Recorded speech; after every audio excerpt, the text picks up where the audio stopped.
guys want to do a podcast? Cheers. Cheers, boys. Cheers to Coffee. Hey. Wednesday afternoon. Yeah. Hump day, baby. We need to record an intro for the podcast. Okay. Anyway, Alright. welcome back to High Voltage Substation Radio It's been a while. podcast, whatever the fuck this is. Yeah. Talking at people. We've got people this time. Yeah. We don't have people. Would you like to introduce yourselves? Go for it. I'm Connor from Peng Productions. Yeah.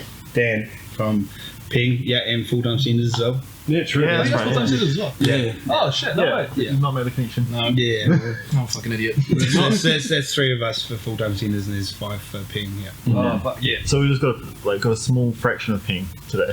Yeah, exactly. Yeah, we'll have to get a bigger room. Yeah, to oh, God. spread it out. We'll just Get all five of us on. Get a proper auditorium. Yeah. That'd be quite fun actually.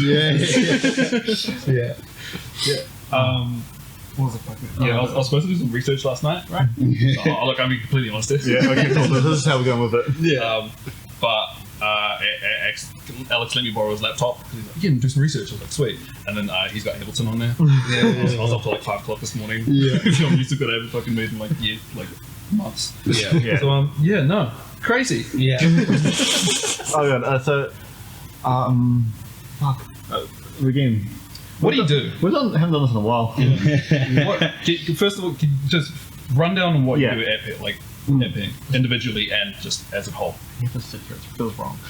So like, ultimately, it's focused on, or like we're collectively, as a group, focused on doing like underground, off the radar stuff for Peng. That's also why we started that, like the side project, full-time centers as well. It's because then we've got that for town, but then this we can reserve for stuff like bunker parties, warehouse things, Yeah. and it means we don't lose that crowd who know like whenever there's a Peng event, it's going to be something different and adequately nuts.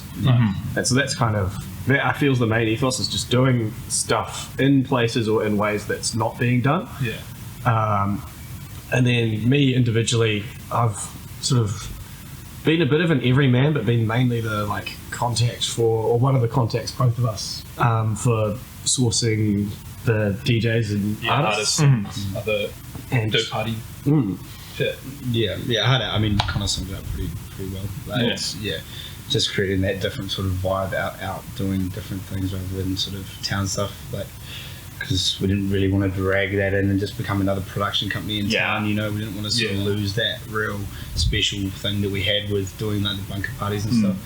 It's a nice like breath of fresh air to like the town community. Where it's all just- I mean, Wellington Town sort of it's this cookie cutter club. Oh yeah, we've gone in on that.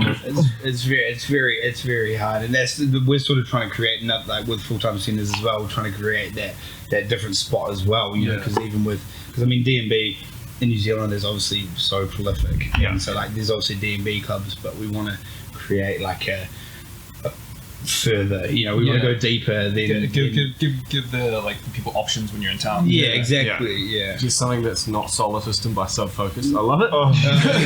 It's not that bad as me. There's nothing wrong with just play another song sometimes. We have like because we've got so many DJs through. We like have a lot of drum bass DJs, and there's a few tracks where it's just like I can't hear them anymore. It's like Quad drops.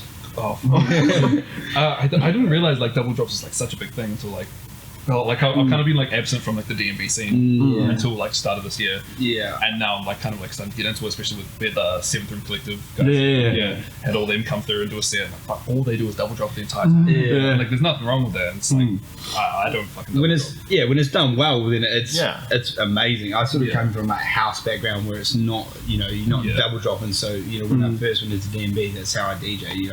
But I definitely think that's sort of it's the way, and everyone loves it. So it's the way everything sort of going. Like, I kind of loves the triple drops. So, I'm definitely not there in fucking triple drops. Like, it's not happening with it, but. It's not too far off, I don't think. I mean, I always thought like DJing was just layering things on top of each other. So double drops to me was like okay, sure, but that doesn't seem like too out there. I guess like because I always would like layer vocals over top of drops and stuff like that. It's a very like what do you say? exaggerated. Yeah. The way that like double dropping is like I love the way they just chop out who's got the like what track's got the bass at the time. Because I think that's is like often you just get like people just play two songs like both drops with just sounds like it just becomes noise. And that's something I like always stress is like know how much space there is in the song that you're playing for like another song, because you get people like I don't know, like they'll just send in like 3 songs at once, and then it just gets like confusing and kind of disorienting. It just becomes mud. Like, it does. Like, let's be honest. Like sometimes it's like a double drop done well is perfect, but like a lot of people, definitely like it gets to a point where it's kind of like ego kind of I look too much. I don't 6 fucking tracks. I'm out here with my V10. I'm like, 3 CDJ 3000 set up. Let's go. Is that the new one? That's got the 6 channels. The last one. We should make Love Not Lost the only club where you can only play on 6 decks at once. what is it? The V10. It's like Pioneer's new mixer. It's got like 6 faders. 4-pot EQ now. Yeah, 4-pot EQ. High mid and low mid. And then it's got isolated mixers. I mean, it's the frequency that we hear the most of, you know. So like, it makes a lot of sense. it does. It does make sense. Like, it's straight up at like, because like you know the mixes for like CDJs have always they've always been like CDJ mixes, right? So they're like designed for like playing in clubs and shit. Yeah. But like it's looking more and more just like a standard fucking studio mixer now. Beautiful. And they're like the way they're routing it now is that you can actually just run it like a studio mixer. It's very much intended to like have outboard gear alongside. Like you're not supposed to run 6 CDJs into it, but you can. We're going to one. What are you going to use the other 2 channels? Like drum machines, like sequences. Okay. You can also bust 2 channels into another channel, and then like affect like wet and dry through there. We're watching like an hour-long video, and it's just been like, oh my god, all the potential, all the possibilities. I mean, the day it came out, like they announced that we're just like, fuck, we're supposed to do so much shit that day. The CDJ 3000. When did it come out? End of last year. Yeah. Oh no, maybe midway through last year, I think. Because I remember it was like maybe even the start of the year. Because I think people were seeing it in person. No, it isn't. It's not actually that new. The CJ 3000 came out. Oh yeah, recently. But the V10, I think it was actually at NAMM last year. They were showing it off. So like, it's been around for like a year or so, but like no one uses it because it's excessive as fuck. I don't know. I can't think of any like real world applications for it that's not like EDC or like Tomorrowland. It's meme use. Someone's going to take it and just do something amazing with it. I want to see it, but a lot of techno DJs have started using it because like that's really the world where it's like meant for, I think. You can like run pedals and shit into it. Like you can like do all the outboard effects and stuff. They got scenes for all the channels. It's just like it's a full studio mixer. It's kind of why I wish because I've got like a tractor controller and it's more made for like almost like live production, like with like remix sets and the sampling abilities and whatnot. SH? I've got the S4 Mark III, but the S8's really good for that with the like the 4 stems. Slider, and that's you try and do it like with the controller itself. It's not too easy, but you get like the add-ons and whatnot. And you can do a lot of like then you've just got one deck for like a sort of individual type of sample. And then it becomes like a real fun that like live production element. I feel like with the V10, if you got like a I don't know, like Tractor released some kind of player that like you could do this. I'm pretty sure they've got like well you could also Pioneer has like a drum machine. Oh, I've set the 1000 thing with the 4. Yeah. And they've also I think Tractor did put out something that is like an S8 module on its own. But I can't remember. I think for that one you need you still need to run it into the controller. That's not what I'm looking for. Honestly, I want to just like as soon as I can drop controllers and just go fully CDJs. Like that's I mean it's I mean you've got a DJ 1000, eh? No, we got S2. S2. Oh yeah. Little baby toy. So like because I use 1000 and that's I mean it's as close to it. I mean it is an external mixer in itself, you know, so you can literally plug 4 CDJs straight into it and run it like that. And I fucking love it, and it's so similar to you know all the loud and everything is like pretty much exactly the same. No, I remember using it on New Year's. It was proper. And you can plug in a USB like it's a CDJ. Oh no, not onto the actual thing itself, but into the laptop. It just works like it's essentially like it's essentially taking the computer side of the CDJ out of it and just been like it's the ideal controller. Yeah, And this is why I can't believe Yeah, everybody who's coming here with the DDJ 1000 got the Serato version. Or the SX. Yeah. I don't know. It's annoying. Yeah. It's like, when he's- I mean, yeah. I don't mean to be a hater, but like. No, I mean, I moved. I was on Serato, but I moved to Pioneer because I mean that's what every club uses. You know, Yeah. it's just Industry standard. it's yeah, exactly. Yeah. So you sort of trapped in a way, like Yeah. you know, I am tempted because I'm looking at used stuff at the moment to get the Denon ones. Oh yeah, Just because they can those are pretty do cool. so much. Like it's obviously They've got two layers, decks. don't they? yeah, Yeah, 5,000, eight, 6,000. yeah, 8 hot cues like right there, Yeah. which is where they should put the 3,000 hot cues. Like Oh yeah, yeah. reaching over your decks. That was weird. It's, And can you do like double layer on the Xenons as well? Like you can just have essentially you can have like two players in one. Yeah. Yeah. So each one you can use it same way as you would on like a 4-channel controller with 2 decks. To switch between. I think it shows on the screens as well for layered track mixes too. That would still have see been where they're at. that would have been awesome for the boat party because we had Nexuses and we got on the boat. We got out like like a K, and then one of the decks just fucked out. Like it was, Oh, it was no. a hardware issue. We couldn't figure out. It just had an error on the screen. So literally. They were just playing off one deck, just echoing out as long as possible and playing the next song. But see, the thing was, hardly anyone fucking noticed. Oh no, yeah. I'm like, I was sort of, Doesn't surprise me in the I slightest. know it's kind of. It makes me a little bit sad that that no one really noticed because it's like, well, fuck, what are we doing? Like, No, for real. If these guys are just playing a song and we're just like, Spend an entire week working on one transition. yeah, You fuck it, fuck it up and nobody notices. Like, yeah. come on, Like, man. you're making blends and you're just like, no one can tell, right? Yeah. It's obviously like not true because as soon as you do mix amazingly, people will be like, People will go yeah, off. you know. But like they're still gonna have party and have a good time if there's a decent amount of bass and you know it's kicking you. You know, And you're almost like a football referee as a DJ. Like the less you notice, the better to some extent. Yeah. with the Yeah. environments. True. Yeah, and like it's not really like it's not the fact that they didn't notice because they're not paying attention to it, Yeah. right? Because like when you're in that like environment, you're playing the music and you're transitioning well. Yeah. They shouldn't notice it. Yeah. Like you're saying, like good referees one that he's not noticed. Unless you fucking slam the drop in. And Yeah. Oh. Or like punch one of the players, right? I mean, fuck off. there's something to be said about like a DJ who can like grab the attention of the crowd so much that they can like then go and do something fucked up, and they're like maybe like just cutting in loops or something, and they're like, but they'll hold the crowd's attention because they're like, yeah, we're on board. Yeah. They know what's happening.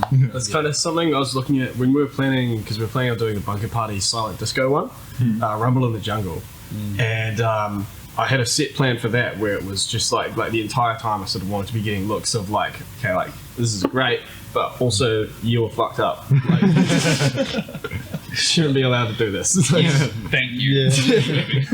like you're just like just weird bootlegs and fucking like just like strange transitions of stuff that like grabs that attention. That I love that shit though. Like I'm so Yeah. I get bored of like just standard shit. I Right? mean, it's like you're on sets to a T. Yeah, like like half my set is like fucking like Pacific Heights, but not even like new fucking. There's no EDM aspect to like half these songs. Yeah. and then the rest of them are like death metal.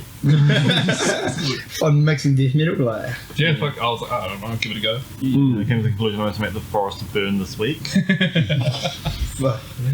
Found some fuck songs for myself. Well, you've got a playlist of just memes, like your meme Oh, playlist, yeah. which is just ridiculous songs. Like it's just Yeah, just shit like Chelsea Dagger or like, and then it just flips into just fucking absolutely wretched filth. It's amazing. But like without warning as well, like just, like it's, even one I got given recently. Do you know Tunuk Tunuk, the like meme song? Yeah. So it's like that, and then it goes into that it plays that, and it I have sounds to hear super it. organic, and then it just goes fucking on its head, and then like into like a kind of I don't know what the genre is, but then and then it flips into like D&B after that. But it's just ones like that where you just kind of get people in the crowd. I mean,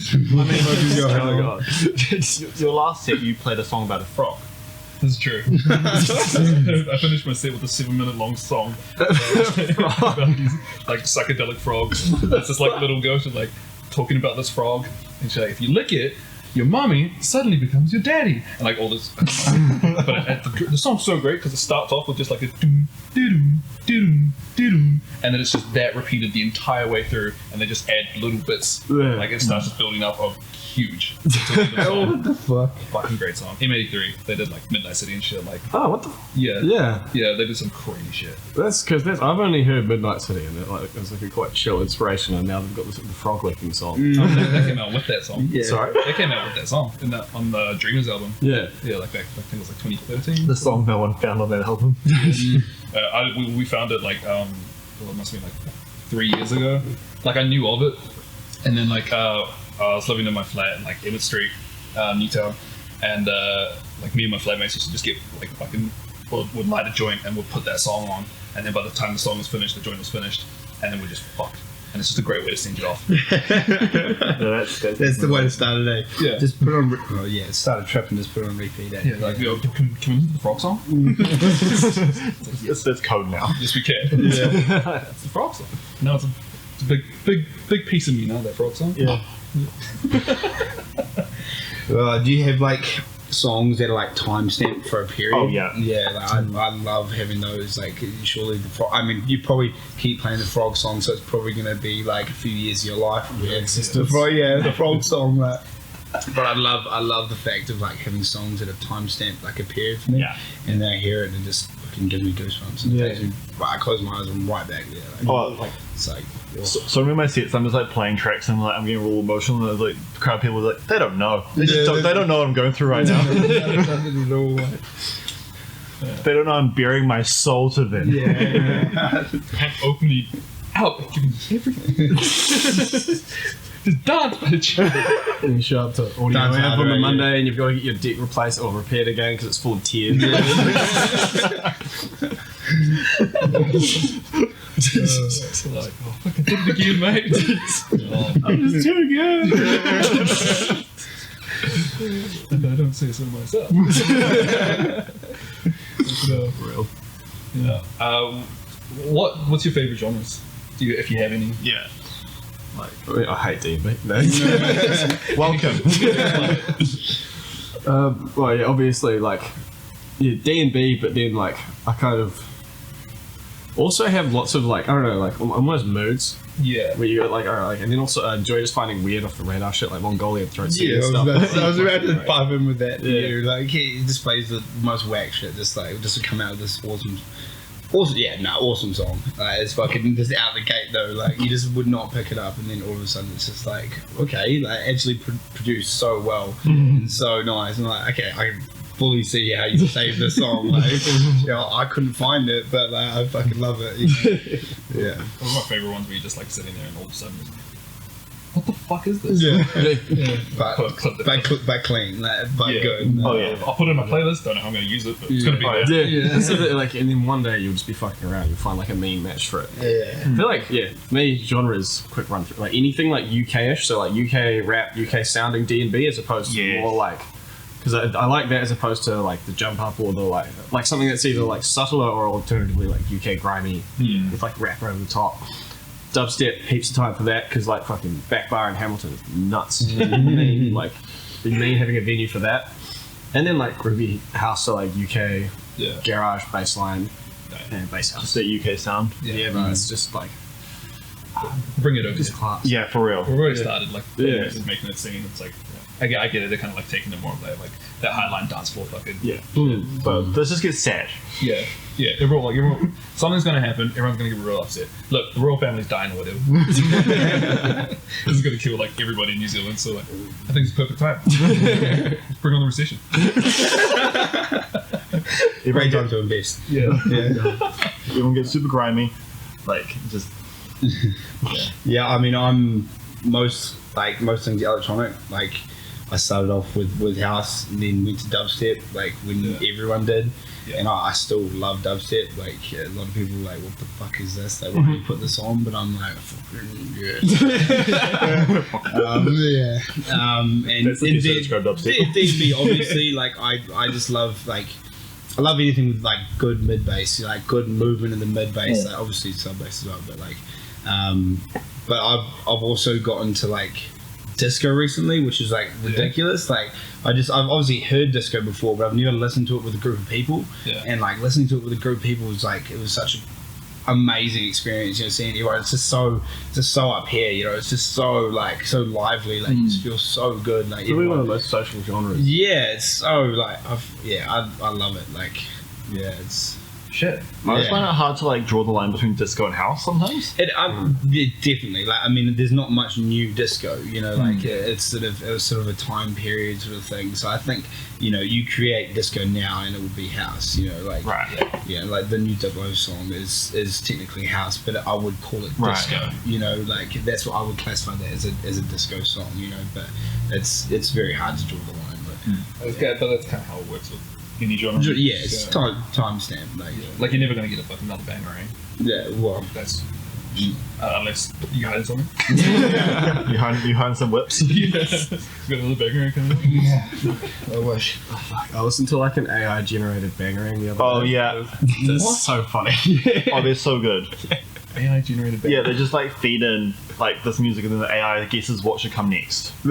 What? Oh, what the fuck? It's really it sounds link me this. surprisingly musical.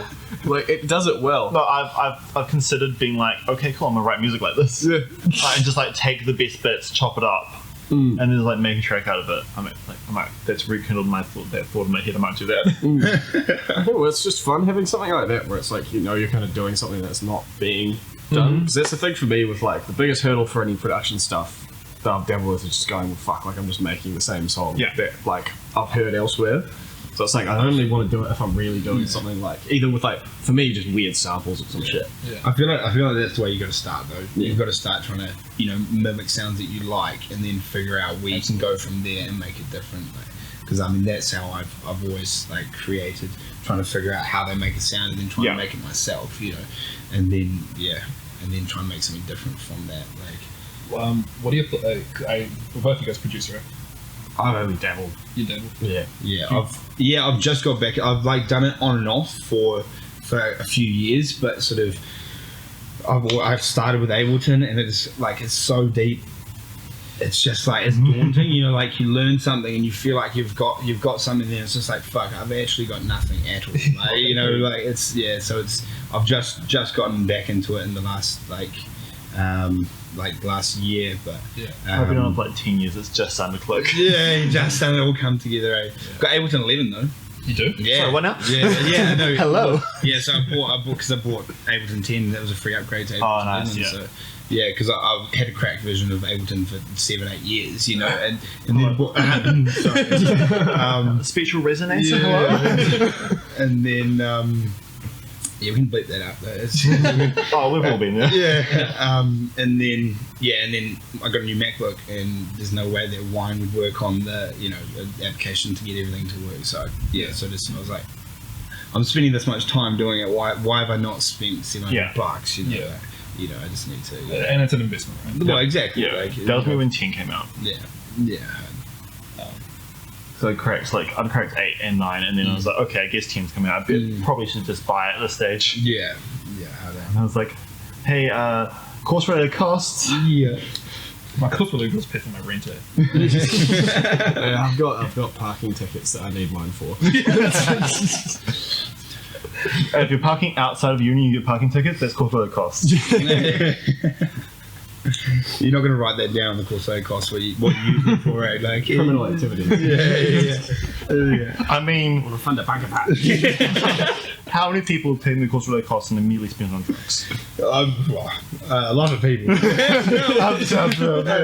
wouldn't know any person. Yeah, I'm sure a lot of people have. Yeah, it's almost guaranteed. Yeah. Well, Can't say for myself. yeah. Stop myself from talking for a bit. But have you used anything besides Ableton? I mean, I tried Logic, but I don't know. I just because I was trying to get Ableton, and I was just like, I'll just get the free for Logic, and I was just like, I want to ultimately be on Ableton, so I don't see why I'm trying with something else. I just need to stick it out and do it and just push myself. So I'm back to it. I never got people being like, this is my stepping stone software.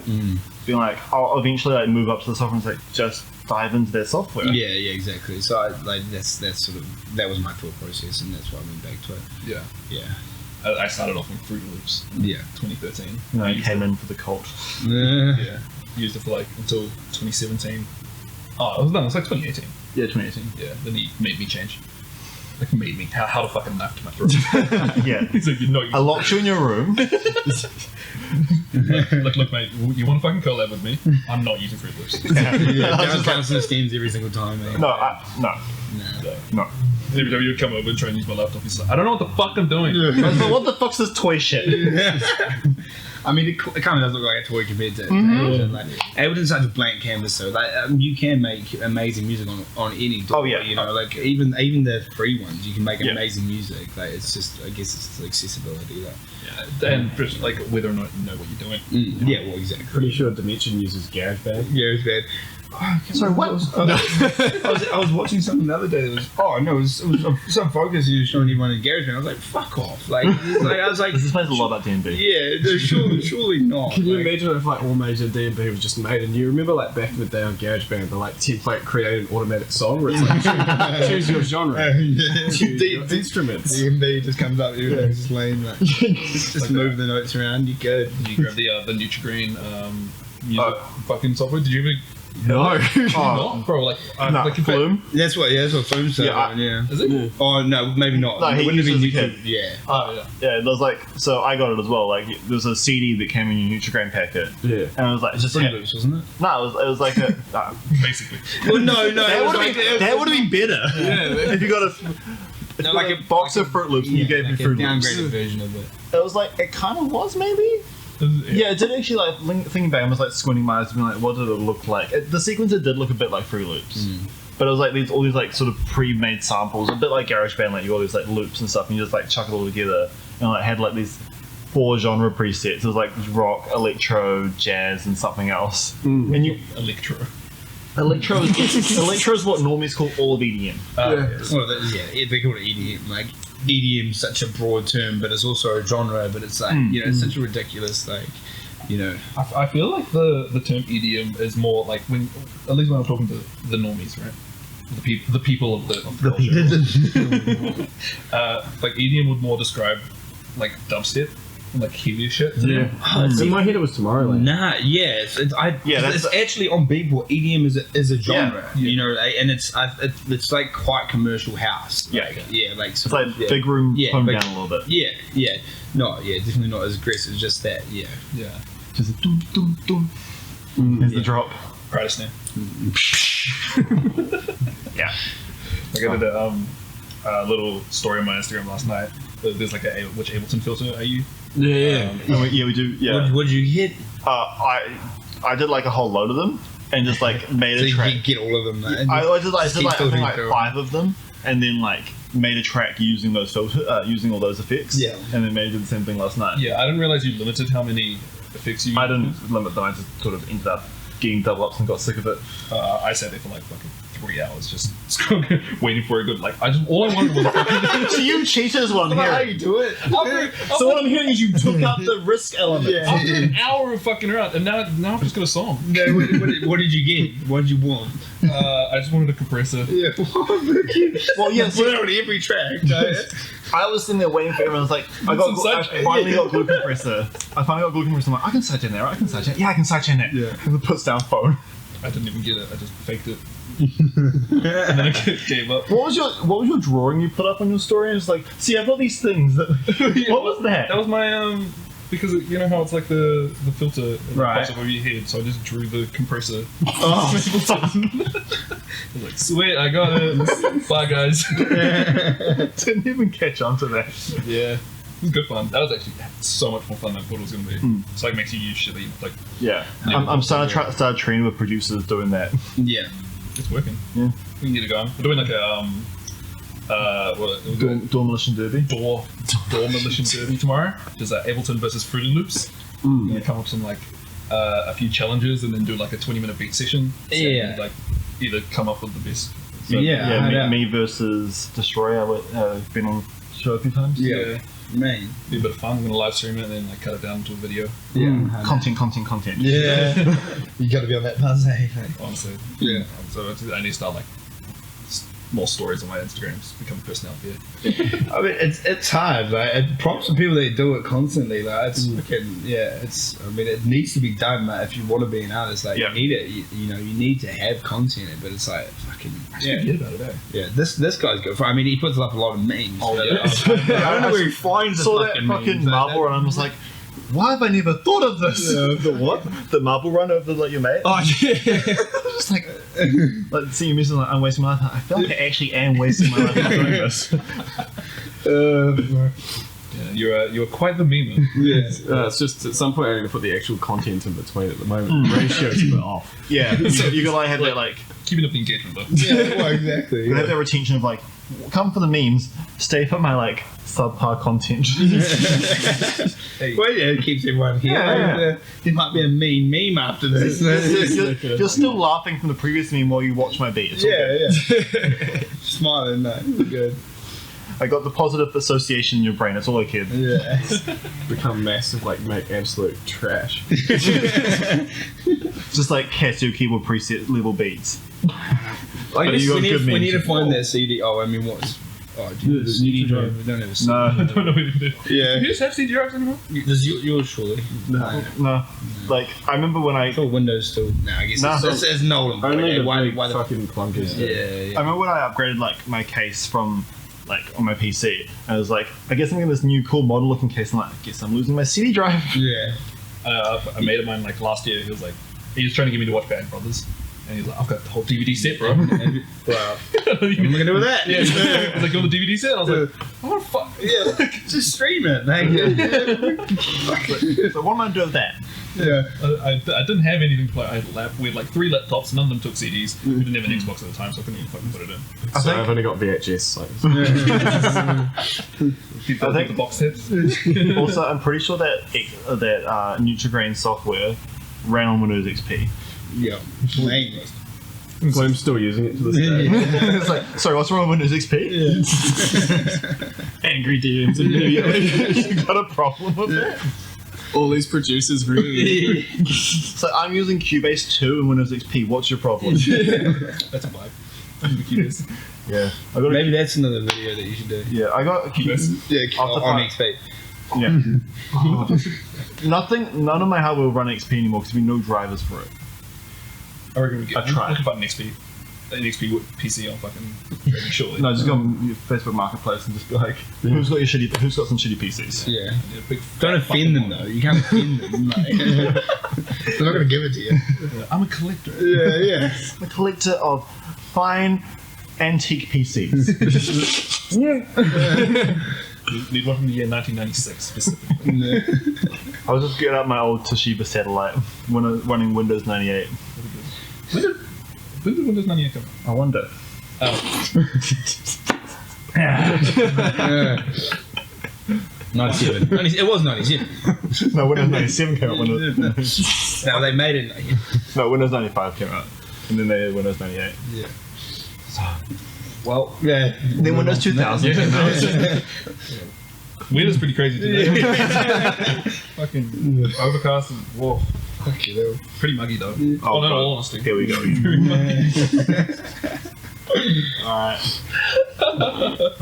I'm sorry. Good last step, please. Oh, Thank you. anyway. I love the earlier before you just pointed.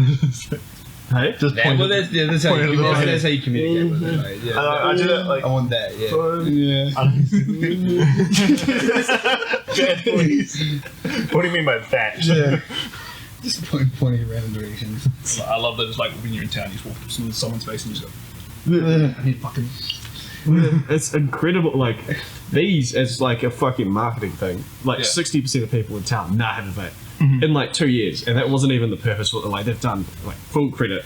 Well, Side it's plug. to quit. It was to quit smoking, but it's. Yeah. I mean, it's what. Yeah. Every young person Nicotine wants it. addiction's a strong thing. You know, like, as soon as you puff on it, it doesn't taste that bad. It's not that bad for your lungs, and then you're fucked. Like there's no study saying it's See, I just limit Must be myself to fine. only while I'm drinking. That's what I'm trying to do at the moment. Yeah. It's not going. I look at the vape in your hand. I'm like, There's actually whiskey in there. I had a beer earlier before this, so I could have some. carries around a flask 24/7. So, like, Johnson was like, hold on. yes, a double problem. Real Really, quick. I quit smoking, and like it was actually only gonna be when I drank, but it actually made me drink more.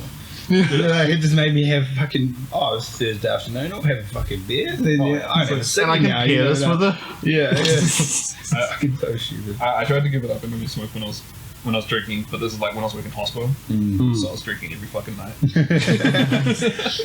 Oh no. Yeah. Well, I mean, yeah, as a DJ, a profession, you can just have a few drinks. It's You fucking. get paid and drink sick. That's for Yeah, real. it's yeah. Bar tabs wherever I DJ. Like, It's wild. that's fucking. Yeah, it's all good. Now I'm going up. Yeah, I'm already there. Like, Ready on your rockers? You're already half cut. Like, Got your dancing shoes on? Yeah, I know. Well, it makes me feel the crowd a bit more. Yeah. You know, like get in their mindset. Yeah. I'll usually I'll start out my set sober, but like halfway through I'll take the drink and be like, okay, let's get into it. I feel like a DJ like two, 3 drinks. I'm actually like a little bit better, just looser. I've definitely done my best sets when I'm just like completely off my face. Okay. Yeah. Halloween was like You just think Advice. it's your best set. Nah, maybe, probably actually. Because you're more adventurous, so like, Yeah. you do stuff. But then the thing is, it's like if it starts going wrong, then it goes Yeah, really wrong. there's definitely a fine line, but you definitely it's inhibition. You're just losing it. And Yeah. you're fucking let's go. Like, yeah. there's definitely like a limit though. Like I played one set where I was effectively not there. Yeah. Went well, I guess. I think. Well, I think it went well. you don't know. Like, I mean, everyone seemed to like it's it. like an emu head sticking their head in the sand. Like, yeah. I remember at the bunker, like being on acid, and it's just like all colours. And like afterwards, people were like, "Man, you're so into it. You're so good." I'm like, No. it was awful. It was terrifying. I don't remember any of it. And like, I couldn't read. Like, Halloween party last year, I took a parachute like just before I went up, like half an hour before I went to this like party, and then like I was like sitting there doing my set, and I didn't think I felt anything, and then as soon as the set finished, I fucking Wow. yeah, Yeah. And, crazy. and the same night, I was very drunk and very high. And then I was like, got to get it together before I But set. it was like a house party. So Yeah. Yeah. So That's how you got to do it. the worst thing that happened was like this fucking some of the flatmates going up. They're like, "Can you play Nicki Minaj?" Oh, yeah. Like, no, I actually can't. I DMB don't, remix. I don't have any Nicki Minaj. No, that's the thing. When I get requests, I'm like, you think I have that? Yeah. A USB stick with one set on it. I can prepare for anything else. I had a plan coming into this. Yeah. My plan was to not play that. And I spent 30 minutes on it about an hour ago. and even if I did have it physically, I could not motivate my body to change. All the people were like, oh, just plug my phone. I was like, no. It's not how it works. You know. The new 3000, so you can do it. Like your phone. Oh, yeah, you can. You have Record Box installed on your phone. No, surely. God, no. Don't let anyone know. No, surely it will analyze. Surely, if you just got the song on your phone. No, you mean it's like it's a so if you plug your phone in like through the USB into the CDJ, it works like a USB now. Yeah. If you've got the Record Box software installed on your phone. But you can still analyze like tracks straight off USB on CJs.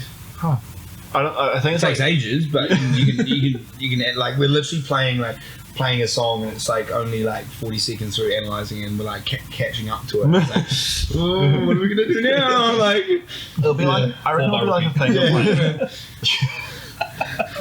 Save me. surely it'll analyze it as it's playing it. What And then sound we- does it make when it catches up? I don't. I think it actually just went through. You can't see the waveform or anything, but it's still just Right. halfway through it. You know, like so it's still playing the sound, but you don't know what's happening. Yeah. You don't know if you don't know the song, then you just kind of fucked. yeah. I mean that's CDJ non-nexuses every time. Yeah. Be like so it's like a thing of like everything's locked down on the phone. So if you like have it on the software, it can find it, but it can't find it otherwise. Yeah. Yeah. So yeah, we can't let anyone know that who goes to town regularly with requests because they'll download that software and ruin us. if they did that, props to them. I'd probably, you know, I'll like do it. it. Nexus 2 is the minimum requirement. Oh, really? Yeah, Oh, fuck. Nexus 2 is the minimum requirement for that. Yeah, but nowhere in town is next. XG 1000s also do it. Okay, never mind. we're screwed. Yeah. And so Those are the ones I'm looking at getting at the moment. I'm trying to find out how to like import them from, because you can get this so much cheaper in the US. Oh yeah. It's just If you're over a certain amount of money, though, you need to pay input tax. $1,000. Yeah, so that's what I was sort of surely that's gonna. Then it levels out to just paying the tax you pay here anyway. Yeah, if you buy second hand though, because the thing is, because the second hand market here is absolutely fucked. Oh, yeah. So like, you buy it second hand, it costs as much as it would Yep. new. But you can get ones like second hand, like a Nexus 2 was like something like 2,000 or so. Sorry, I'm into this podcast right now. How much? 2,000. Yeah, So like if you're buying it, Is that USD you're or buying NZ? second hand overseas. NZ. Damn. Yeah. Buying second hand overseas, then do you know if import tax? No, you still have to. Oh, okay. Yeah. But it's not. It's only about 15%. Yeah. Yeah. That is decent. Mm. I mean, I still really want XDJ 1000. Mark 2. The I don't know what is the one that the XDJ what is it, the XZ. Yeah. yeah, XZ, never mind, not XDJ All-in-one. the all-in-one Yeah. thing that Mm. yeah Is that the two screen one or is the one screen in the middle, Yeah. 4-channel. 4-channel, Yeah. Yeah, you need it needs to be fortunate. They're a bit different. because then you can eventually plug in more CDJs. Yeah, I know. That's because I was considering that, but then like I remember talking to one of my like friends, and she was saying like, I don't know how to operate, even though they're very similar to CDJs. She's like, I wouldn't know what to do on those, because we need something that's like club standard setup for like the bunker events and Mod Not Lost as well. Yeah. And so I'm just looking at like I'll probably get decks over there, even though it's far more expensive and like functionally less. yeah. Yeah. Just to have that thing where like people can plug and play and be You familiar get like a with it. DJM 200, like just get the 2-channel mixer to start off with, and then it's just like that cuts off a whole lot of like nines. Get the DJM 900. Well, this is just gear chat now. I think like Love Not Lost is the club, the one. Well, we've got two clubs that we're doing like we're sitting out with DJs for and like doing events, and so Love Not Lost is like it was a cocktail bar, was sort of turning it into like a D&B, so like filth like D&B place. So like yeah. So some people really not enjoying their cocktails. Still though, We're in the fucking suits. Connor had the idea of dressing up a Billy Mav, so putting in a cocktail glass and then putting a Umbrella in it? little umbrella in it. Yeah. And charging exorbitant prices. like putting the can itself. Yeah, just like do the thing where it's just like sticking out the side. yeah, like the buckets, the Yeah. Billy Mav bucket. Serve it in my Jesus Christ. just shit that like people would walk away from the venue and just be talking about. Yeah, stuff like it's like what the fuck, like it's a place that's out of the way on Allen Street, and the thing is because there's not much foot traffic there aside from people who are going specifically to Cabin Club or Fringe or like they're going to a place because they know what's there. Yeah. And so it's trying to find a way to like attract people and get people talking about it from that main stretch, for but real, also yeah. without attracting the full tilt Blair Street board. Yeah. Because the thing is you kind of want to like that's like what I'm. Pick a mix from Blair Street, please. You sir, blood running down there. no.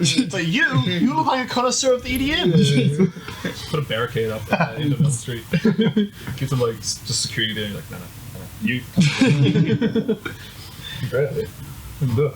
I mean, I think I saw like there's a video that Ant shared of like full-on Blair Street just block party style. Yeah. It does get to that point where it's just like because everyone knows that they go there for it's where majority of like the main clubs are like dance clubs, so like it gets to that point where the whole street's pretty much blocked off like yeah. Oh, they had like decks out on the road. True, they actually Yeah, they had a proper block party on Blair Street. Oh, was this quite an older Yeah, it was photo? like really old. Yeah, I remember seeing that photo. I was like, "Fuck, this looks fun." I was just like, why is that not happening anymore? yeah, hard.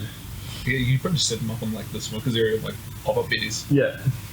Yeah. We set up like a little Yeah. boxing ring cage sitting there. Like, it sort of looked like that, But no, on the back of a truck, like out the front of Love Not Lost on the second, which actually worked really well for Silent Disco.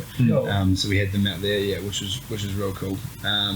Definitely look at trying to do that again because it's like it's a real good draw, like. We were walking around looking at alleyways. I was just like, we make a real cool place for a block party. Yeah. Well, I was talking to Anna, Miss 33. Yeah. I was talking to her. It must have been like end of last year, and she had talks about put like she's getting a ute, Yeah. and then like sitting up the back Rave of the ute. truck. Yeah, rave truck. Yeah. And fuck, that'd be a sick idea. Because she just got 3000s too as well, so that's going to be better kitted out than most of. Yeah, she's got Yeah.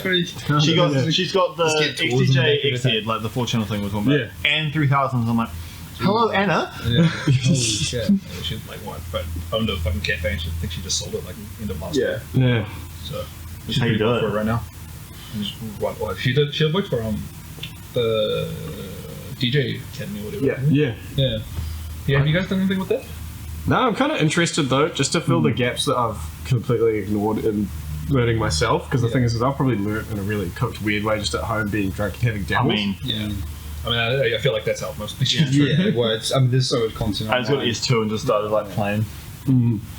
Eventually, the noises started lining up. Exactly. This one's supposed to be. Yeah. Oh, so that's what beat matching is.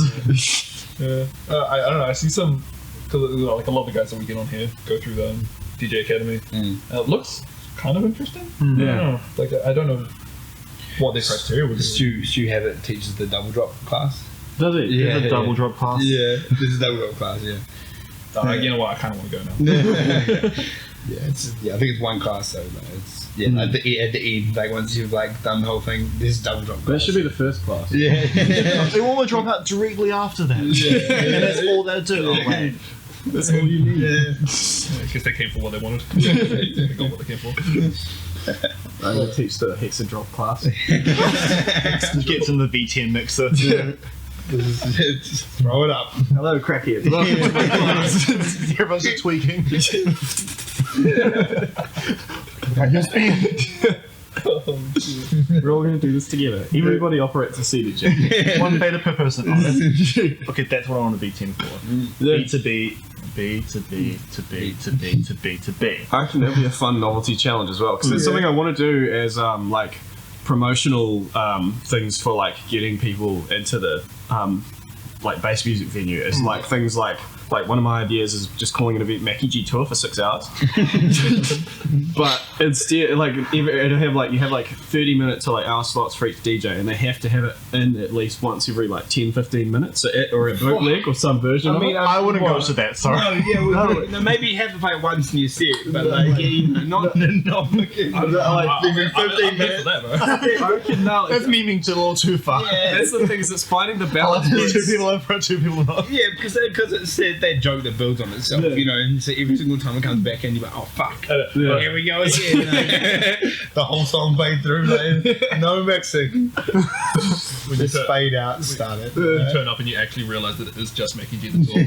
6 hours. No, it's not even just the whole song. It's just that dan dan dan dan, and you just hit loop on that part. And then occasionally you chuck in the Christmas Carol version. That's a banger. Have you heard that? The All I Want for Christmas Is You one? No. Yeah, it's great. It's the same sound, like, but like just turned into the full normal tour build up. And then it flips into like dan dan dan dan dan dan dan, but with the Mackie G. Wah, wah, wah. Christmas party. Yeah. Speaking of challenges, I had like a an idea for kind of like you know, with the beat, what the fuck, beat competitions that they have, you know, like bring the USB stick with like a minute and a half of music, or like shit you produced, and come play it at like Betty's because clubs, studio setup, whatever. I want to do something like that along a similar vein, but do it like get them to do like an actual set, perform like an artist would, but you do like either like 50% of your set or like 75% of your set has to be your own original content, like either edits, bootlegs, That's like dope. remixes, or like your own original songs. I thought that'd be cool, but like there's not really many. Like, Well, I mean, I think we need to encourage it. yeah, well, I mean, like I had a bit of a chat. I think like none of the guys from Seventh Day were like, cool. They're like the only guys I've been talking to recently, but like none of them can fucking produce. Well, like one of them can, but it's not enough. I think there's somewhere around, because I know they've had producers nights previously. That's on Blair Street. Yeah, Betty's. That's what we just said before. Yeah, Oh, the Betty, but the Betty one. Was that just shut a- up, bro. No, No thanks. the Betty's one. Yeah. Was that just a plug and play one? Yeah, so you Yeah, just take yeah. your phone, plug it in, Yeah. play it through the club speakers. Oh, okay. You know, and that's everyone different. goes, oh yeah. And then you sit back down. Because I played after one of those, and it was terrible. But but this the one guy that came and everyone just lost their shit was like the quietest guy in the corner. Like he was so underspoken, just chilling, and he goes up like right at the, like sort of like 5 to the end and like puts it on, and everyone just loses their shit. And I was just like, this is so sick. And everyone's just like, yeah, it just, but you just would not pick it at all. Like, it's always the quiet guy. Slapped. Yeah, no, it was awesome. Yeah, it's so cool to see. You can take it up the guy that's like doesn't talk to anybody and doesn't leave his room is going to be the better producer. Yeah, Dick Tricks. Yeah, that's him. Yeah, Dick Tricks. Yeah, he's from Palmy. Yeah, Oh, true. yeah. Notes. Yeah. But yeah, like because like our like motto's become like for the culture. Yeah. So like we're trying to like cultivate it to be more than just DJs and like actual like producers that are generating content and then also DJ. Yeah. Yeah. So like that's I mean, it's a double-edged sword. Like, you know, it's obviously, you know, DJing is your sort of entry point for a lot of people. You know, like obviously, like I mean, you're quite musical in yourself. Like once you get sort of everything together, you'll easily be able to step into that producer role. You know, but like a lot of people sort of come from DJing and then sort of go into producing. I find that really interesting that people like come from DJing more and then go to producing later. Yeah, there's like a Facebook group page that I was part of. It's like it's like Subtronics founded, like a whole bunch of like, Cyclops Army. yeah, EDM, like big dogs over in America. Yeah. And there was a post on there asking like whether like thoughts on whether or not people who don't produce have a chance of being good DJs, which I thought was like an interesting question. In to New answer, Zealand, yes. like, in like New Zealand, the majority of DJs aren't producers, right? Or what? I mean, what you can as a you know being a successful DJ. Like, yes, you can be a DJ in a club and be successful, and that could be your career job. You know, and you could just be a DJ, but.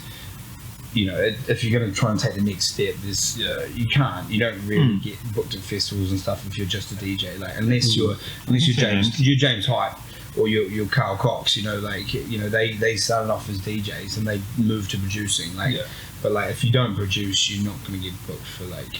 And you're going to always end up in that situation where you're going to be producing because. Like, that's like the natural progression, right? Yeah. You get sick of like the shit that you hear and you're like, oh well, I can change it up. Like, I mean, James Hype got famous because he was, you know, he's an amazing DJ, you know, and like so quick. He's fucking hectic. Yeah, like, but then Hope uses one thing too much though. what's that? Dear. Yeah. I hear that. Yeah, no. I just thought it was an interesting question coming through, and like my first thought process was like M1 was managed to fucking smash it out of the park, like what, second tier DJ in like New Zealand. I guess if you can do it differently enough that you stand out in a way where you're almost producing or making a different sound through your like sound selection style. So that's the thing is like she like you almost get the same sense as you would a producer coming through for the fact that you know she has like a very like specific vibe and like you can expect a show unique to her. I think that's the thing, like if you're unless you can present it, which is it's quite hard to do as a DJ, like well not quite hard to do, but like a lot of people just like playing the same or similar or not like enough distinctly different to warrant there being a show. I mean we've all sort of got the same palette, you know, we've got, you know, like it's you know, trying to produce something that or do something that's different, like, obviously is, you know, it's quite hard, like, but you want to, obviously. They're trying to like break new grounds on your own. It's kind of like I don't think hard enough for that. Crazy shit. But I mean that's where producing, you gotta fucking, you know, get on the producer bus. But I mean, even just making bootlegs and stuff, like, you know, because you quite easily can chop a song up. You know, like literally just chop it in half, like put a build up on it. You know, like you can do that so easily. Like it's not even funny. I guess the harder part isn't isn't doing. It's rather the parts you like don't do that look at and go like, oh, I could do this. Should I do this? And you kind of get stuck in that like limbo. Of, like, where you actually can, what actually fits in. Like, instead of just going like, all right, I'm just going to do this. Get it done in this period of time. Yeah, setting yourself like time periods is. Deadlines are important. Very important. That's why I like the games that you guys were playing, or like the challenges and stuff, where it's like you have to make a song using these, filtered in this like period of time, and it just makes you make something. It's like seeing yourself boundaries can often actually lead to more creativity. 100%, and it makes you a better producer as well. That's right. I've fucking figured out how to use a limiter as a compressor. I don't know if that's a big thing, but A limiter is just a compressor inverted. yeah, figured it out. It worked. Don't know what I was doing. Turning knobs, like, it's louder now. Like if you turn the ratio of a limiter, a compressor all the way to infinite, that's just a limiter. What do you know? Yeah. So, Alex is my sound design teacher. I think I got stuck in sound design for too long. Like, I wanted to, create my own sound, and like I was trying to learn that for so long, and when I actually realized that I should be arranging to start with, and using more automation rather than trying to create from scratch like my fucking perfect sound. Because there's so much out there that you can do, and I think that's a very good place to start, is to use sounds that you find and then make stuff from it, and then move on to sound design, because I got stuck in that for quite a while. That's been my first 4 years just doing sound design. I mean, it's very important, because if you want to have your own sound, you should be able to make it, but like Definitely got stuck in like the lack of like being able to write musically, and that's what I'm trying to get into now. I think an undervalued part of like producing is presets.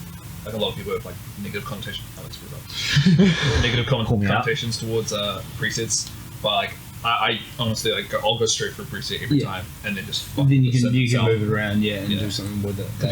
As soon as you start processing it, it's a different sound anyway.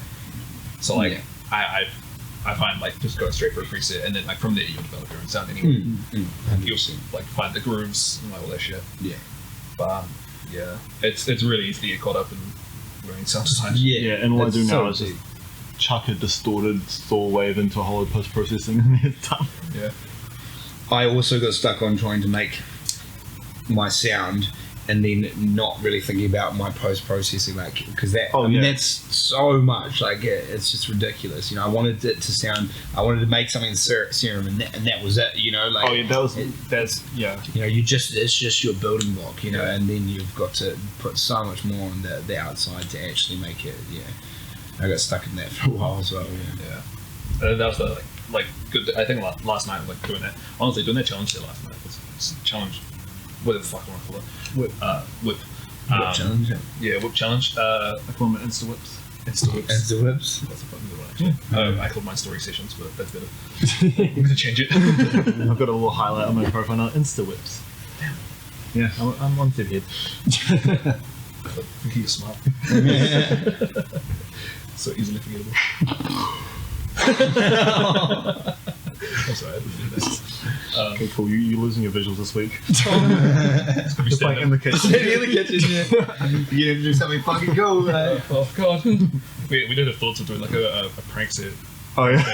One day, and just like completely redesign the kitchen in like 3D models. So They like go up, it's green screen. This is the kitchen. Like things are slightly different colors. I think we do that once we leave the kitchen. Yeah, I think so. That might be a good idea. Just sit back in the kitchen. Maximum effort to just be in the kitchen. Take me back. That's it. Turn around. Get nostalgic.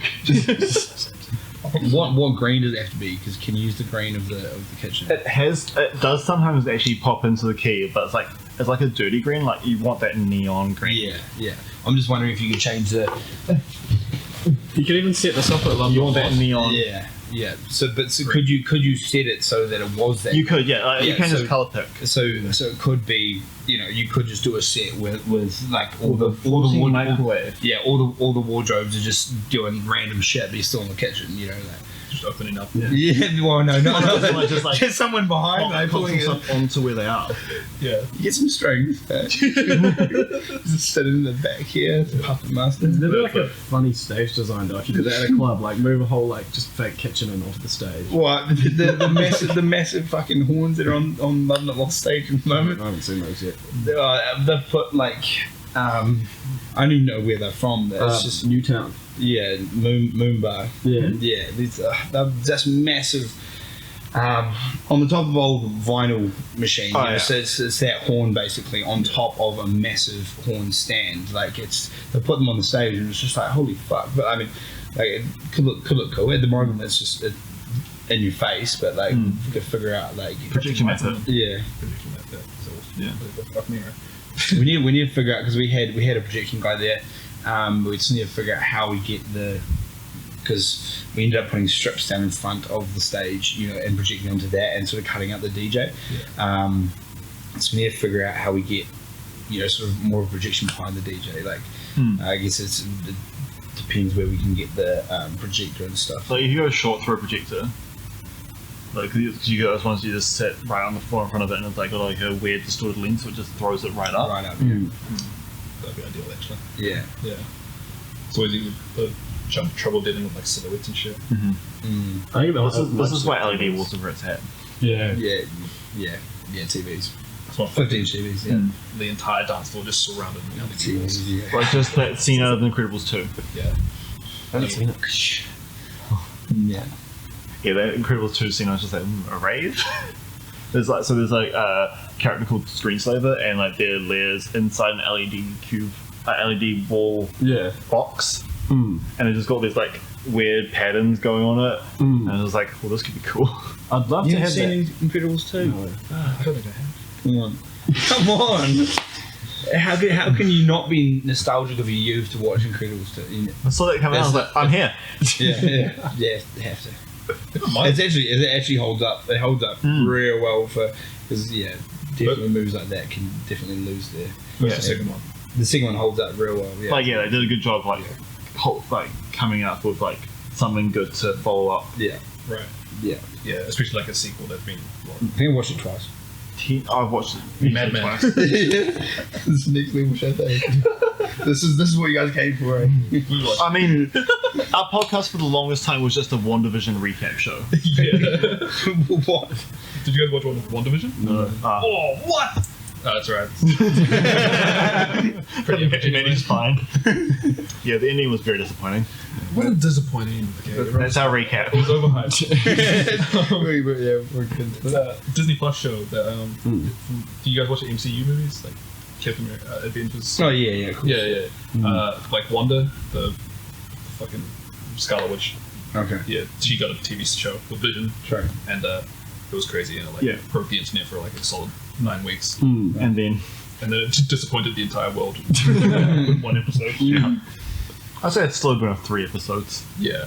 So it was so fucking good. For the first like 6 episodes, it was just like it kept getting better, right? And I was like, there's no way a show could be this good. Yeah, Like, and they can't draw the ties back together and explain it well. Yeah, like Game of Thrones. Literally, like all my friends who like don't watch MCU now are bit fucking MCU fans. Like my girlfriend, I met like she started watching WandaVision with me, and she was like, "This is fucking nuts." So I never thought to like watch like MCU movies.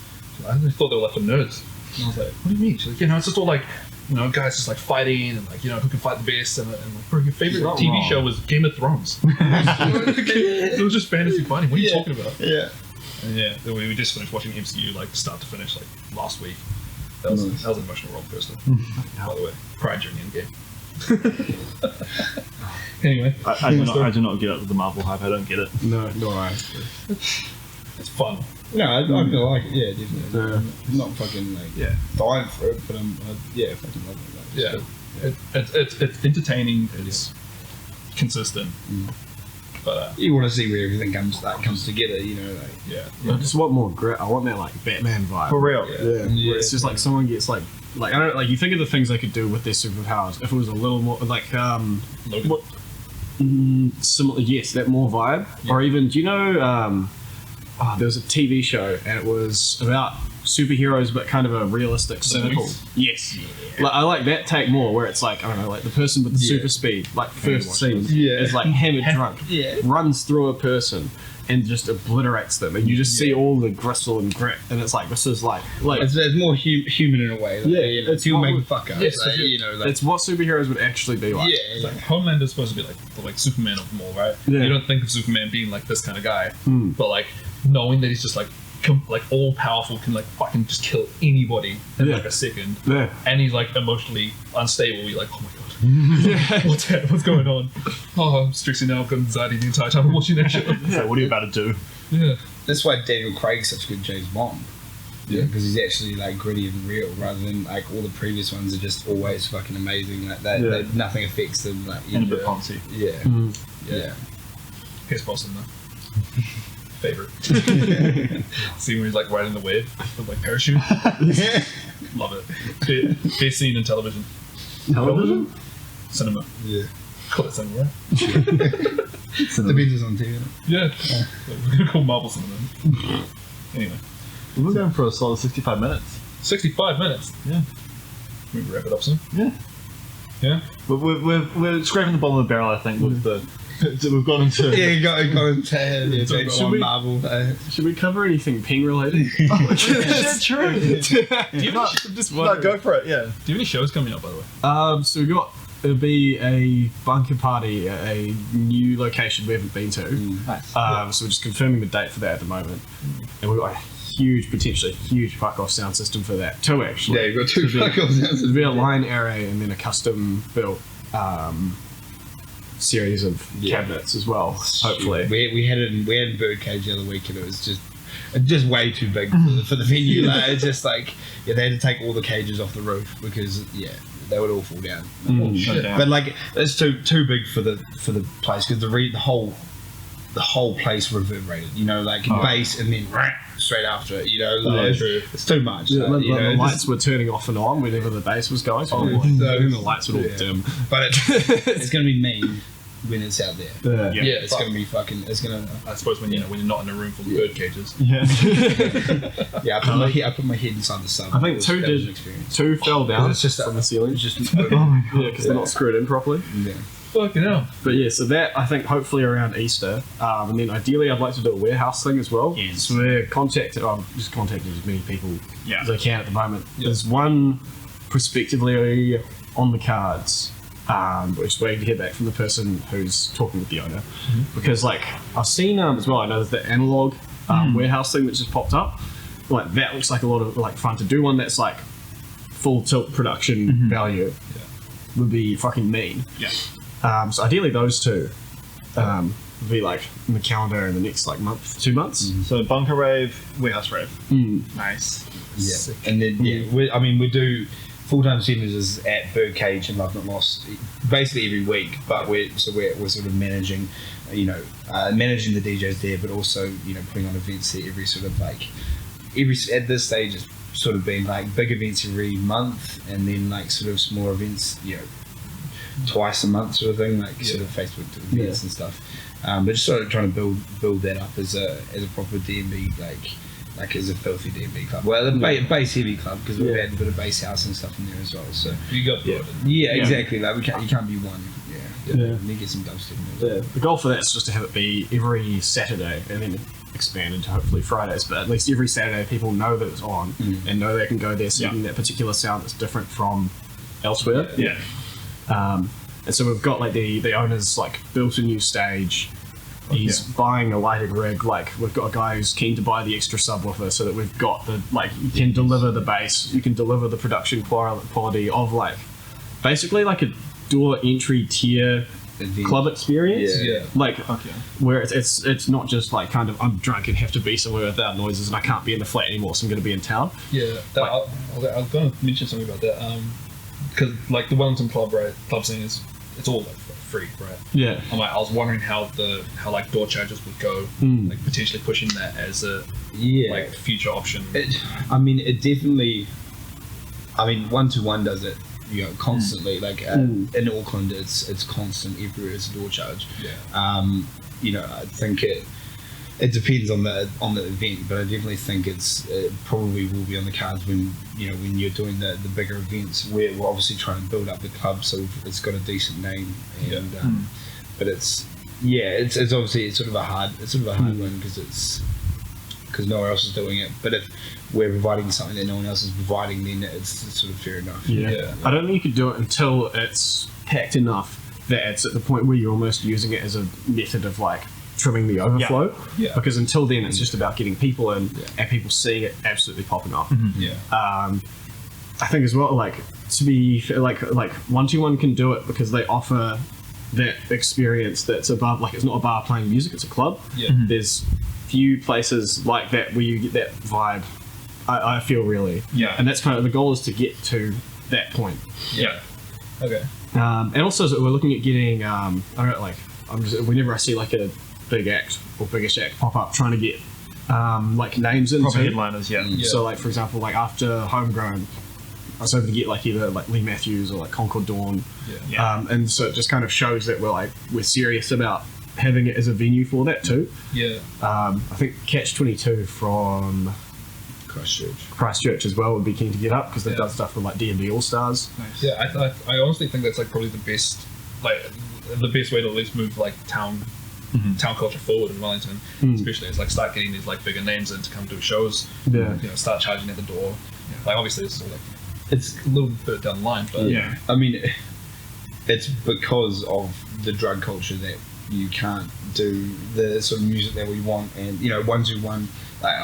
I don't want to label everyone that goes there, but like that's the reason why top 40 is so prevalent, is because it makes you want to go get a fucking drink. But like that's a cookie cutter sort of club that's around the place, that people that drink, and people that listen to basically music would more likely be doing MD than so it's sort of, and less likely to buy drinks because they're already on a buzz. So that's sort of where you get that sort of hard basket trying to fill that need where we can keep putting on shows because it's it's worth it, but it's you don't want to. There's a fine line. Yeah, I guess with like club DJs, they're just there to put music on. Yeah. And you're not particularly invested in like what they're doing. As like a fucking patron there. You're just there to fucking dance and drink, right? But then as soon as you've got an actual headliner, I guess that's when your like attention is devoted to them now. You're like there for that and not. I guess you're distracted. I'm like not distracted, but you're not spending half your time at the bar because you've got you paid to come to watch a show. Yeah, no, that's a very good point actually. Difficult balance to strike. Yeah.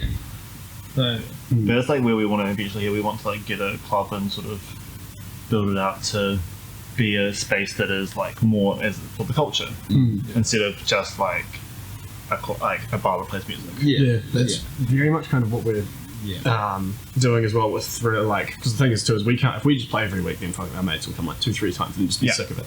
So it's like trying to get contact as many people as possible to like showcase them, like collectives and stuff as well. So e.g. like 7th Room, like French Flavour, like people who kind of, in part because also we need to have people who are bringing through different crowds and their friends too, but it's quite a large space. So you need to showcase it to as many people as possible. But I think like that's kind of the mission goal, is to like have it play like almost like kind of like similar model to like AM Club, where it's like giving that like a platform to people to play in, but also in a place where there's like a distinct vibe. Like they can kind of come and play stuff where they're not fearing to lose the crowd. Like I've stressed, like the first, like whenever you're like, if you're at like one of the mainstream clubs and you're like see a song, you're like, fuck, like I really want to play that, I might lose the crowd for this, I'm not going to do it. I'm like, that should be the first song of your set. Come and send like some fucking filthy weird shit, because the thing is we need that point of difference. The only reason that I'll be able to keep doing this, justify doing it, is if we are distinctly different and offering something different. And this is well too, trying to get something that's like, you know how like we have the shows at the Grand every, like there'll be like Wednesday, Thursday, that's when our headliners are, and those are like our big proper bass shows. Like just having something on the weekend that's like ideally to that tier of like vibe and difference, but available on the Saturday.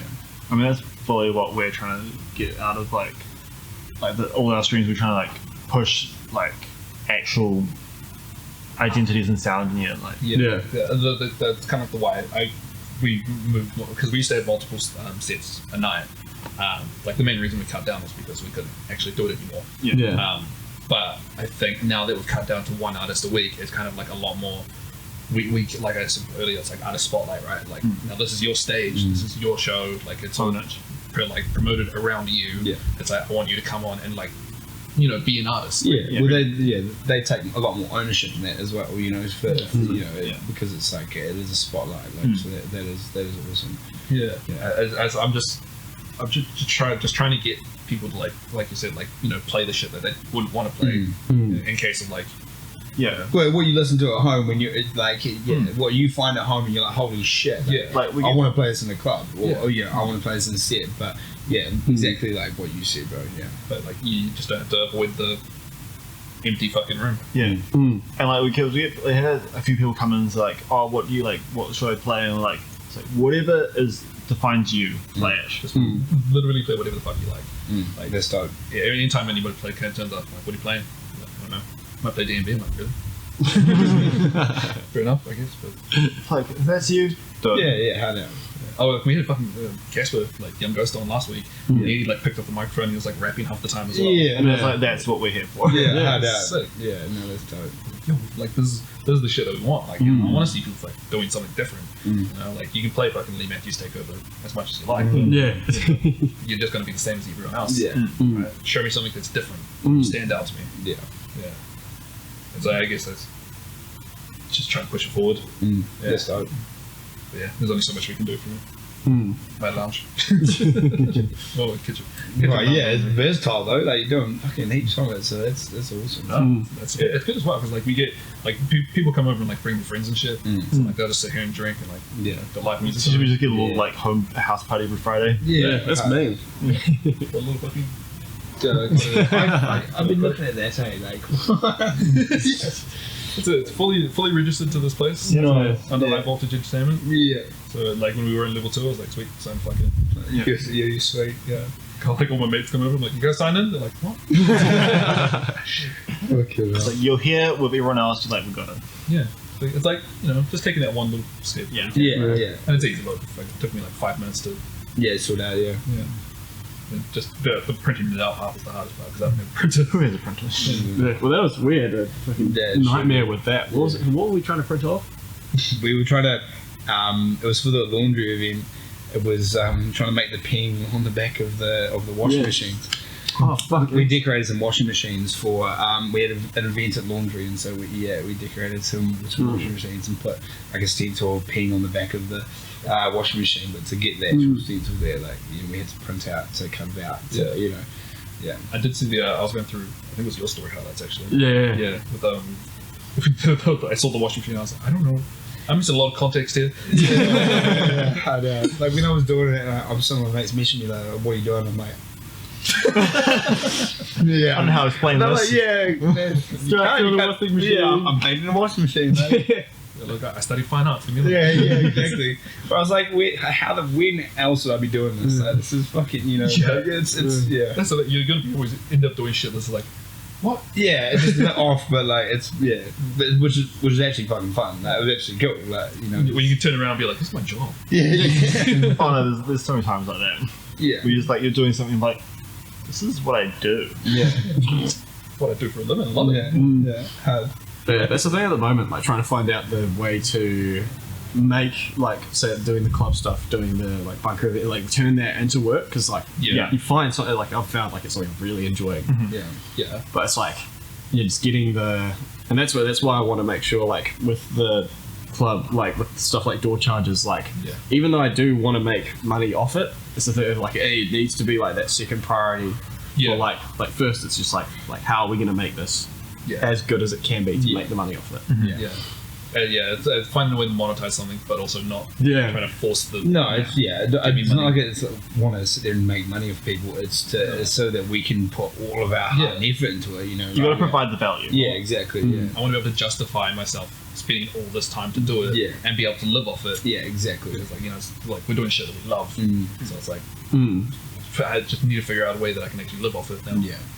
But yeah, no, I think that's moving into the club scene. That sounds fucking sick. So you got two clubs. Yeah. Two club It's- events coming up. Although Birdcage is largely like it's a like chill cocktailish place, but then you can rearrange it to make it into like a sort of intimate pit setting. Nice. So like I was like a friend of mine from Revolve, he's like, what you should do is get like Alex Perez in there and do like a intimate ticketed set. Yeah. Where it, like it's still like it costs like, I mean it depends on its fees obviously. Yeah. But like it'd be cool. You have like a big artist in like this sort of small boiler room environment. It'd be perfect for it because you can have like haze in there, you can have like full tilt effects. Yeah. And it's only like maybe 100 people. Yeah. Like, so that creates scarcity as well. So that's what Yeah, it you is. gotta create that scarcity and like maybe give the exclusivity and all that. But yeah, it's a long way. Like I think it'll be a long way, or at least a couple of months down the line before we know where it's like if it's really working. Yeah, because like you're always gonna get like a big blow up at the start because it's new and like it's different. But like whether or not the numbers keep growing and like statistics keep up as long as you are moving forward, I feel like you're moving in like the right direction. Like I mean, this is all things that I've thought of, so I'm kind of biased towards it. Yeah. I want it to work. Yeah. I'm rooting for you guys in the background. Yeah. No, that's massive too. Because I do try and get like the feedback with regard to, because the thing is for me is I'm like an absolute breather. So I'm obviously biased towards going like, there should be a bass music club, and should there actually? I don't know. Like I talk to people within my like echo chamber and they bounce back the same idea. Yeah. But it's like good just to get more people, like as many people that like I could talk to who are going like, yep, that's a good idea. You can do this a little bit differently. Because I remember being told by like another friend, it's like drum and bass will die this year. Because the thing is you look at There's no way. I mean, No, drum but is- shape shifted drum and bass. It is bred into our culture. Like drum and bass is New Zealand. Like there's no way. the UK think it might be theirs, but it's ours now. I think No, yeah, that's what. Yeah, that's I what mean, I mentioned. yeah. Yeah, said on Georgia Finn that NT's the DMB capital of the world. Yeah. I don't think DMB will ever die in New Zealand. Like it's because it's definitely making a huge. It'll fucking- subside. Yeah, it'll subside. It won't be as big as it was. I don't think it will be pop, but there will still be the It'll- underlying Yeah, hardcore. it's because- going to settle itself into the culture. Yeah. And it's going to find its like own resting point, like whether or not it's going to be the dance floor or rollers or whatever. Yeah. But it's going to find its own resting spot in our culture, I think. It's almost given, right? But yeah, I do think the big one's coming soon after fucking DMB.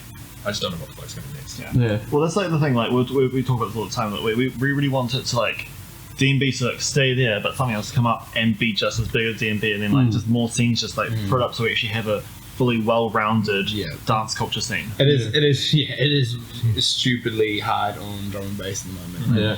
And like I mean I love drum and bass, but like there's just so much more out there, you know, like we don't need the same fucking beat pattern for every single, you know, so it's like You're not sick of the album break? yeah. How good. And then the thing still is then that pushes people away. Well, more people away because it's so like overly present as well. So the thing too is if it's everywhere all the time, then I think what'll happen is you have like a new generation of town goers coming in and going like, what the fuck, like where's anything else? I know we're about like sort of 5 to 10 years behind the UK in our like house music scene. So I wouldn't be shocked if like I feel like that, or like I've heard like tech house, bass house kind of touted as like something which has like a similarly accessible energy level, but it's just Tech less- House at this moment, definitely. Tech House is still sticking around as well. It's like it's not really. I don't think it will subside. Like, I think it's pretty consistent. Like, Yeah. I think the next big thing's probably bass house now. Like, I love fucking bass. It's interesting because that's what I started out DJing with like 5 years ago, and then I was like, fuck, like so this isn't like no one's really onto this. People don't really listen to it ever. I don't get it. Yeah, it's everything from house, but it's great. Yeah, exactly. Yeah, just the movement in the mid bass is just like it like pushes you into movement. You know, like I love it. It's fucking, like, that's what we started off. Yeah. DJing a couple of years back. Started it back to back like duo fucking producers doing like bass house. It was like Lee Matthews doing bass house as well. Yeah, fucking love it. Like UK bass as well. Oh, you bro, Night Bass, like one of the best fucking YouTube channels. Like just the like, I haven't tuned into it in the last 2-3 years. Like, that's the thing, but it used to like, you know, like AC Slater, like who was it? Jay Robinson, kind of that like. That like for me it was always like mischief music. That's the kind of like I think that's the best town music where it's like kind of like it just like it's that song that kind of eggs you up when you're sitting down and you're like, oh, I can't really do it, and you hear something and you kind of your head starts going and your foot starts going, all right, fine, I'll get up. Whereas a bit of G house as well. Yes, Marla, So, I mean, like OG Marla. Yeah. like differences between, you know, like we're talking about UK bassline, bass house and G house, like there's very minimal differences between the Yeah. genres. Like you could call them all the, Yeah. you know, like it's so hard to. That's what I guess I like, because bass house, because it makes sense, because it's, you know, anything that has that strong mid bass sort of portion that like Yeah. it's sort of a hard You've got like all your aspects of house, like with the fucking mid bass and like yeah the movement. yeah You know, right? yeah exactly. Yeah, and I think it's like most house and like your standard fucking top 40 shit. It's like there's nothing really going on. Right. Like it's catchy, Yeah. but there's nothing. But you got your piano line. Ambience. Yeah. Sorry. This is ambience. Yeah. Ambience with like fucking keys off beat keys.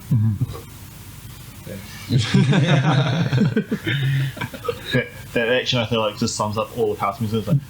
It's like, Jazz heads. well, just like sort of just like beat happens in keys. Yeah, other than your two events coming up and potentially more in the future, do you have anything else on the lines happening or playing any shows yourselves? Just well, so we sort of play back and forth, you know, within the events.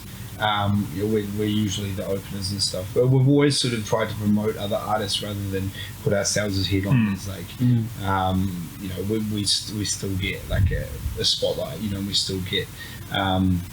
But yeah, obviously for me, definitely working on my own artist stuff, like producing is pretty forefront for me now. Like trying to really actually hone my own sound, like, and get some songs that I'm really, because I made songs and I guess I'm sort of a little bit too perfectionist, and if they don't sound like exactly I want them, I'm not gonna. I don't want to put them up. Like if it's not That's the thing with producing though, where you're like you're gonna be set on that song for fucking 3 years. Before you like put it out.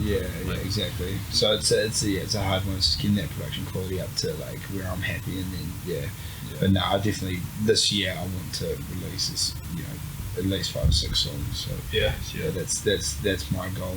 So, well, when we fucking finally turn this place into a studio, what you around? Yeah, fucking A. Surely. Come on. Yeah. Teach you how to produce. Yeah. We'll just sit you down with Ableton. Play canvas, do something with it. 1 hour challenge and make a song. Get you into Demolition Derby. Fucking canvas. I really hope that name sticks. Yeah. That's cool. It's like 1 o'clock in the morning, just lying in bed. Like, you need a name. Oh really? Yeah. That's how all of our names we come up with names. We're just like, that sounds cool. Got a show called High Dares. We just get high and do whatever. We film it. I was considering that as like it'd be a good viral channel. That, but like with DJing and seeing how it affects your DJing. So you just pick different substances. Yeah, that's definitely DJing Stones, you're late to everything. Yeah. Kidding me? Yep. Yeah. No sleep for a week. Yeah. No, just get. I reckon that'd be a fucking funny idea. Like getting different Alright, sizes. that's a new series. Oh, no, this Well, don't steal our idea. this is actually very similar. When I was at uni, like I came up with this idea of an EP called Heart Songs. Yeah. And I wanted to do like a 5-song EP, and on each song I'd sit down, take a different substance. I would measure my BPM rate, set the BPM for the song at that tempo, and then I'd make a song on whatever substance I was on. That's so bro. And then like release it as a 5-song EP. That's so Call it Heart Songs, because everyone's like, oh, you know, like lovey-dovey number. Yeah. Just whatever the fuck was going on at that point. Take something, your heart rate goes up to like 250, and it's like, well, I guess I'm making hardcore. See, I mean, but you halftime beat, so it'll be back down to 120. You know, like it's tricky, like like there's no consistency. No, exactly, but a very cool idea, bro. Fucking I'll maybe one day get around to it. Yeah. I just gotta have enough money to buy 5 different types of drugs. In the space of like, I don't know, a month. I'll probably spice it up. Well, I mean, Yeah. you can do True 5 substances a You month. can do more than Yeah. 5, like, surely. 12 song EPs. Like, I was gonna put like the 35 fucking album. We're killing Maddie. Scouring the Discord for weird shit. Guys, I don't need anything. What do you got? One of the songs called No Dose.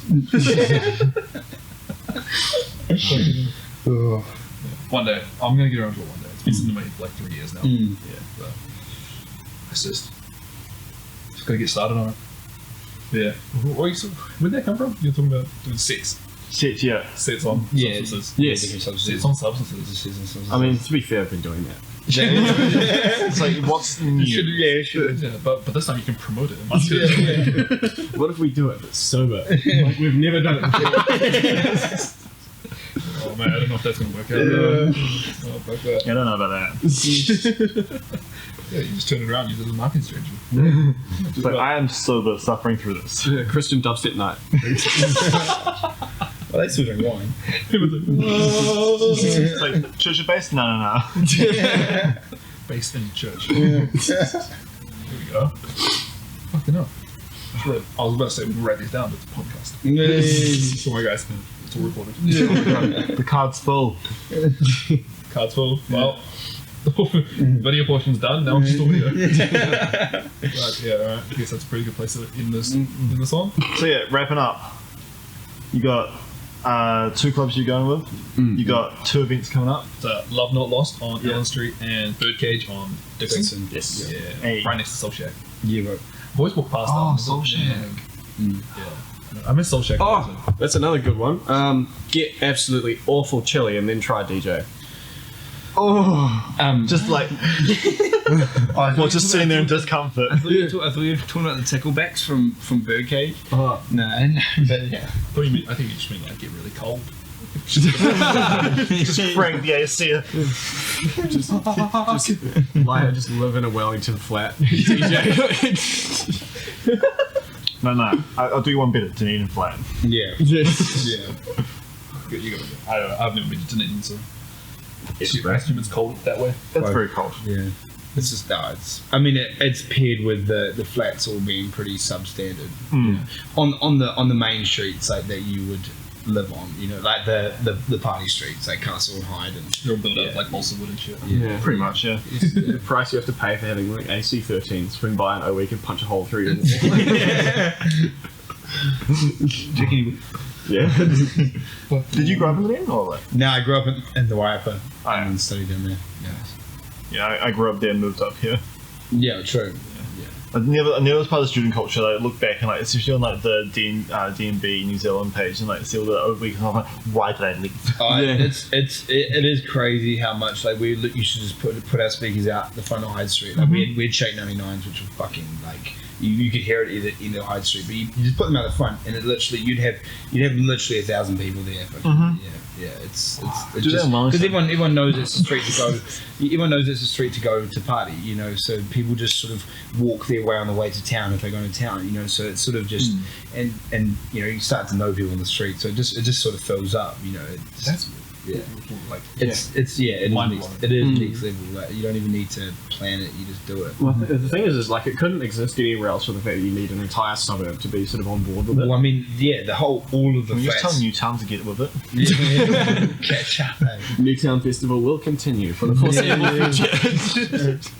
make it Redfern Street, bro. That'll be nuts. Yeah, Get Yeah. everyone bombing the hills. just fucking get out here. Fucking get No, out it's here. like Abelsmith Street. We've got a new thing for you. We're shutting down the worst intersection of all We've Wellington. been partying just down there, fucking months. Yeah, literally like just down the road, like block over. Laundry or? Oh, it's right beside Laundry. What was it? I think Breaking Beats is doing a thing in the car park Yeah, with the yeah. places over there. You go? Probably not. Too broke. Is it? F. I think it's like $40. you And say it's like F, yeah. It's pretty F. Just to make sure. If to pay respects. Where was it? In the car park of the Creative Institute over there. Oh, like right there. Yeah, right there. Oh shit. We don't need to go just in the balcony. Yeah. It'll be big too, because I know like they posted the thing saying that it was their last 300 tickets available, which tells me that if that's like the tail end of sales, then it must be. Yeah, there's only 400 tickets. Yeah, I mean, that's how every promoter and manager does it. It's like 100 more tickets left. Like you started with 150. 2 early birds, 1 first release. Final release. Yeah. Oh shit! Get in fast. Oh, fuck. Hype. You guys Scarcity. You guys going to Netscape? No Yes. money. Yes. Same as you. Yeah, I am. That's 26, eh? Yeah. That's like next week. Yeah. We're down. No, 2 weeks. Yeah, Is it Friday? Friday. Friday. Yeah. Oh, no, it's Saturday now, isn't it? No, I think Oh, it was no, it's Friday, Friday, 26, because 27th is Yeah. the Breaking Beats thing. Wait, hang on. I'm playing the 26th on the stream. Yeah. Goodbye. Well, I mean, like, it doesn't. What time's it? I actually don't know. Shit. Yeah. My mate bought me my ticket. Same. He's just like, I want you there. I was like, okay. Also, I can't commit. I don't have enough money just to commit to this. But yeah, he's just like, nah, I'll buy it for you. You fucking do it. we're sitting there doing a stream, and Cam, my flatmate Cam's like, "These guys tickets. These guys in Wellington. So I'm buying tickets. You want a ticket?"